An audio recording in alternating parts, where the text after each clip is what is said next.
What if I told you that right now, as you're watching this video, the global banking system is sitting on a financial time bomb so explosive that when it detonates, silver prices could rocket from $70 to over $130 per ounce? And here's the terrifying part. This isn't speculation. This is already happening. Before we dive into what might be the biggest financial event of 2026, hit that like and subscribe button. You're going to want to follow this analysis as it unfolds, because what happens next could redefine your understanding of money itself. Let me ask you a simple question. What is silver worth? According to COMEX, the New York exchange that's supposed to set the official silver price, silver is trading around $70 to $75 per ounce as of early January 2026, but it should be trading at around $100. At the exact same moment in Shanghai, China, the world's largest consumer of silver, physical silver is trading at $80 to $85 per ounce. That's a premium of over $10 per ounce above the official COMEX price. In Japan, buyers are paying approximately $130 per ounce for actual deliverable silver. In the UAE, $115 per ounce. In China's retail markets, reports show silver selling for $86 to $100 per ounce in local shops. Now, let me explain why this is absolutely insane from an economic perspective. In a normal functioning market, when you have a price difference this massive, we're talking 50% to 85% premiums, arbitrage traders would immediately exploit it. They'd buy silver in New York for $73, ship it to Tokyo, and sell it for $130. They'd make a fortune, and within days, maybe hours, that price gap would disappear. But it's not disappearing, in fact, it's widening. This tells us something profoundly disturbing. The paper price on COMEX and the real price for physical silver have completely decoupled. The market is screaming that something is catastrophically broken. But why? What force is powerful enough to keep silver's price artificially suppressed when buyers worldwide are desperate to pay double? The answer lies in one of the most elaborate financial schemes in modern banking history. To understand what's happening, you need to know about something the banking industry doesn't want you to understand: the difference between paper silver and physical silver. When you look at the COMEX silver market, you're not looking at a physical metal market. You're looking at a derivatives casino. Here's how the scheme works. On COMEX, banks trade silver futures contracts. These are essentially promises to deliver silver at a future date. But here's the critical detail. Over 99.99% of these contracts are settled in cash, not physical metal. Think about that for a second. You're trading silver contracts where nobody actually expects to receive silver. This creates a parallel universe where banks can sell unlimited amounts of paper silver without ever needing to own a single ounce of the real metal. And the ratio? Current estimates put the paper to physical ratio at somewhere between 300 to 1 and 408 to 1. That means for every physical ounce of deliverable silver in COMEX vaults, there are between 300 and 408 paper claims on that same ounce. Let me put that in perspective. If just 1% of paper silver holders demanded physical delivery, the entire system would collapse instantly. There simply isn't enough silver to fulfill those contracts, but it gets worse. According to the CFTC's own bank participation report, as of December 2025, 22 major banks collectively held a net short position of approximately 212 million ounces of silver futures. Let me translate that. These banks have essentially bet that silver prices will go down. They've sold contracts promising to deliver 212 million ounces of silver they don't own, hoping to buy it back cheaper later and pocket the difference. The top players in this scheme? JP Morgan, HSBC, Deutsche Bank, Scotiabank, UBS, Goldman Sachs, and BNP Paribas. These aren't small bets. We're talking about positions worth tens of billions of dollars. And here's where the analysis takes a shocking turn. In 2020, JP Morgan was fined $920 million for spoofing and manipulation in the precious metals markets. That's not a conspiracy theory. That's a Department of Justice settlement. So we know, with legal certainty, that major banks have manipulated silver prices before. The question isn't whether manipulation is possible. The question is, what happens when that manipulation fails? Now let's talk about the smoking gun that proves the system is collapsing right now. Remember when I said that paper and physical silver are completely different markets? Well, there's one number that bridges those two worlds: physical inventory in COMEX warehouses. These vaults are the only thing backing those 300 to 1 paper claims. If the vaults run empty, the entire illusion collapses. And here's the terrifying part. They are running empty. COMEX registered silver inventory, that's the metal immediately available for delivery against futures contracts, has been hemorrhaging. While total COMEX warehouse stocks show around 450 million ounces, only a fraction of that is actually registered and available for immediate delivery. And a confidential 2021 letter between the CME and CFTC revealed something explosive. Approximately 50% of what's classified as eligible inventory isn't actually available for delivery. It's locked up by long-term investors. That means the real available inventory is far lower than reported. Meanwhile, in London, the other major silver hub, the LBMA reported silver inventory fell to near all-time lows of 827 million ounces in December 2024. But here's the kicker. 551 million ounces of that is already spoken for by ETF holdings like SLV, the actual float of available silver in London, maybe 276 million ounces. And nobody knows how much of that is truly available under stress conditions. Then you have Shanghai, where inventories have dropped to decade lows. Add it all up, and at current consumption rates, some industrial regions have barely 30 to 45 days of accessible silver reserves. This is Gresham's law in real time. You know the old monetary principle: bad money drives out good money. In this case, the bad money is the fake paper silver being sold on COMEX. The good money is actual, physical silver that people can hold. And what does Gresham's law tell us? People hoard the good money and spend the bad money. That's exactly what's happening. Physical silver is disappearing into vaults and private hands, while paper silver floods the market. But unlike old debased coins, there's a limit to how long you can print paper silver when the vaults are empty. And we're approaching that limit at terrifying speed. Now, let me tell you about what happened over the Christmas holiday of 2025, an event that the mainstream financial media barely covered but might be the most important financial development of the decade. On December 24th, Christmas Eve, something extraordinary happened. Silver prices began to surge. Shanghai physical prices hit $78.49 per ounce.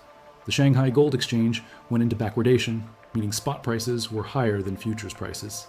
This is supposed to be impossible in a normal commodity market. Think about what backwardation means. It means the market is so desperate for physical silver right now that they'll pay more than the future delivery price. That's like offering to pay more for something today than you'd pay to get it next month. It only happens when there's acute physical shortage. Then, on Friday, December 27th, all hell broke loose. Silver prices exploded 11% in a single day, rocketing from $71 to $79.70. In Shanghai, it closed even higher at $84.97. At 8:30 a.m. that Friday morning, something unprecedented happened. Two big-to-fail banks tapped the Federal Reserve's repo facility for $17,251 million in emergency liquidity. Let that sink in. Banks needed $17 billion in emergency cash on a Friday morning. Why? Rumors immediately began circulating through trading desks worldwide. A major bullion bank had failed to meet a massive margin call on its short silver position. The whispers got more specific. The bank received a margin call requiring $2,300 million in cash collateral by Sunday morning. Over the next 36 hours, executives frantically tried to raise funds, calling counterparties, attempting to sell assets, begging for bridge loans. According to market sources, every major Wall Street bank reviewed the distressed bank's derivatives book and reached the same conclusion. They're already dead. They just haven't stopped moving yet. Now, here's what you need to understand about margin calls in commodity futures. When you short a commodity and the price rises, you have to post additional collateral, called margin, to cover your growing losses. This happens automatically. It's not optional. If you can't post the margin, your position gets liquidated. The exchange forcibly closes your trade at whatever the market price is, locking in your losses. For a bank with a 212 million ounce short position, every $1 increase in silver price creates a $212 million mark-to-market loss. When silver jumped $8 in a day, that's potentially $1,700 million in losses in one day. And here's the cascading danger. When you force liquidate a massive short position, you have to buy silver to close the position. But that buying pressure drives the price UP, which triggers more margin calls on other banks, which forces more buying, which drives prices higher still. It's a death spiral. The CME knew this. On December 29th, they took emergency action, hiking silver futures margin requirements by nearly 50% in 1 week. They were trying to prevent a complete meltdown.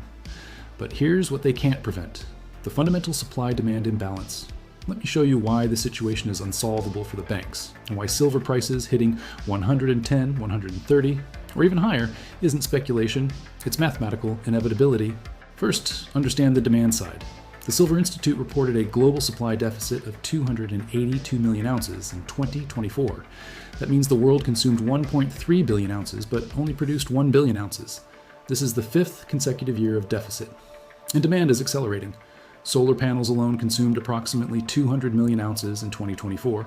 Electric vehicles used about 90 million ounces. AI hardware, semiconductors, 5G infrastructure all require silver. Silver isn't optional in these applications. It has the highest electrical and thermal conductivity of any metal. While alternatives like gold or platinum exist, silver would need to reach a 1-to-1 price ratio with gold, around $4,400 per ounce, before substitution becomes economically viable. Until then, industrial buyers must have silver. There's no plan B. Now, the supply side. On January 1st, 2026, China implemented new export restrictions. To export silver from China, companies must now produce at least 80 tons annually and maintain $30 million in credit lines. This effectively blocks hundreds of smaller exporters who previously supplied global markets. China controls 60 to 70% of global silver supply. These restrictions could reduce global available supply by 5,000 plus metric tons annually. Remember those physical premiums I mentioned? They're not going away. They're early warning signals. In Shanghai, buyers are now paying $20 per ounce premiums with silver in backwardation. That's the market screaming, we need physical metal and we need it now. Now let's talk about what happens to the banks. If silver hits its physical market value, let's say $110 to $130, matching what buyers in Asia are already paying, banks with short positions face catastrophic mark-to-market losses. Let's do the math. If silver goes from $70 to $130, that's a $60 price increase. For a bank short 200 million ounces, that's $12 billion in losses. But it's not just about the loss, it's about regulatory capital requirements. Under Basel III banking regulations, banks must maintain Tier 1 capital ratios above specific thresholds to remain solvent.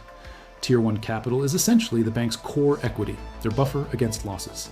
For large banks, Tier 1 capital typically ranges from $70 billion to $200 billion. A sudden $12 billion loss doesn't bankrupt them, but it severely damages their capital ratios. And here's the regulatory catch-22.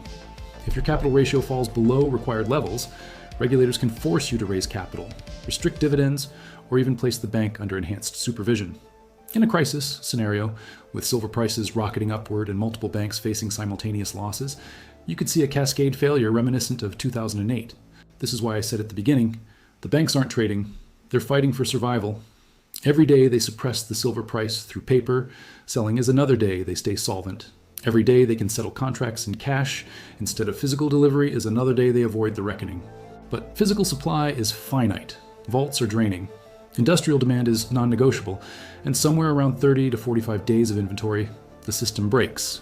Here's my professional assessment of what we're likely to see in 2026. In the short term, next 3 to 6 months, expect extreme volatility. Banks will fight desperately to defend key price levels.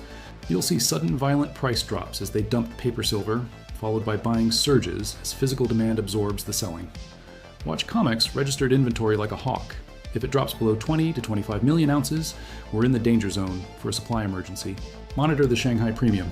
If it widens beyond $10 to $15 per ounce, it signals the decoupling is accelerating. In the medium term, 6 to 12 months, one of two things happens. Either COMEX shifts to predominantly cash settlement, effectively admitting they can't deliver physical silver. This would trigger an immediate revaluation of physical silver prices to match Asian spot markets. Or banks begin covering their short positions en masse, driving prices vertical in a classic short squeeze. Either outcome leads to the same place, silver prices dramatically higher than today. The smart money, like JP Morgan, which reportedly closed its short position and accumulated 750 million ounces of physical silver, has already positioned for this. They saw the writing on the wall. This isn't manipulation anymore. It's a desperate bank rescue operation funded by anyone still willing to sell physical silver at paper prices. And that window is closing. If you found this analysis valuable, subscribe to this channel, hit the notification bell, and share this video. This analysis is just beginning, and you'll want to follow it as it unfolds. The question isn't whether the silver market will break. The question is, which side of history will you be on when it does? Thanks for watching, and I'll see you in the next one.